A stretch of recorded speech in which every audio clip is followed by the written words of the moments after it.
But bad thing ఏంటంటే awareness ప్రాపర్గా ఉండట్లేదు అండ్ లైట్ తీసుకుంటున్నారు. ఇన్ కేస్ బ్రెస్ట్లో ఏదైనా లైట్గా పెయిన్ వచ్చినా కానీ సో 1 డేలో తగ్గిపోతుందిలే అనే ఎజంప్షన్లో వదిలేస్తున్నారు, కానీ ఒక కన్సల్ట్ అవ్వాలి ఒక డాక్టర్ని అనేది కూడా అనుకోవట్లేదు. సో చాలా మంది నేను ఇప్పుడు పేషెంట్స్ వస్తారు కదా, so I can broadly divide women okay into 2 categories, wherein one ఒక కేటగిరీ ఏంటంటే మన మదర్ జనరేషన్ వాళ్ళ కేటగిరీ.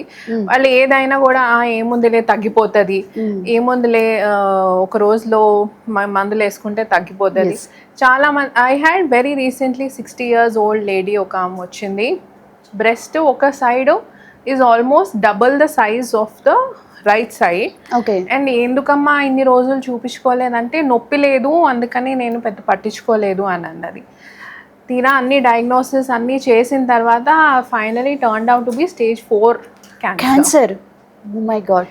సో ఆ జనరేషన్ ఎస్పెషలీ మన మదర్ జనరేషన్ వాళ్ళంతా ఐ ఫీల్ ఏంటంటే వెరీ ఇగ్నరెంట్ అండ్ వెరీ అసలు తెలీదు అంటే ఇట్లా గడ్డలు వస్తే చూపించుకోవాలి.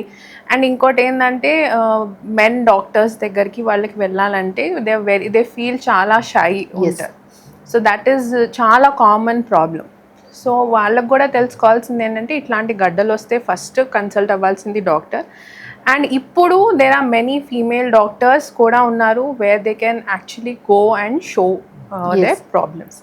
అండ్ ఇంకొక కేటగిరీ ఏంటంటే అవర్ జనరేషన్ అండ్ ఉమెన్ అందరూ ఎంత అవేర్ అయిపోయారంటే పీపుల్ యాక్చువల్లీ వచ్చి ఏం లేదు మ్యామ్ ఇబ్బంది ఏం లేదు ఓన్లీ బ్రెస్ట్ హెల్త్ ఎగ్జామినేషన్ కోసం వచ్చాము అంటున్నారు. So two generation of women and so much difference in the awareness issues. So అది we have to address because so నేను చెప్పేది ఏంటంటే ఆల్ ద మన age especially 30s and 40s should always వాళ్ళ మదర్స్కి వాళ్ళ మదర్ ఇన్లాస్కి అండ్ ఎల్డర్లీ ఎవరన్నా ఉన్నా పెద్దోళ్ళకి కానీ వాళ్ళందరికీ చెప్పాల్సింది ఏంటంటే ఇట్లాంటి గడ్డలు ఏమన్నా ఉంటే ఫస్ట్ వెళ్ళి చూపించుకోవాలి రాదర్ దాన్ గెటింగ్ లేట్ చేసి డిలే చేసే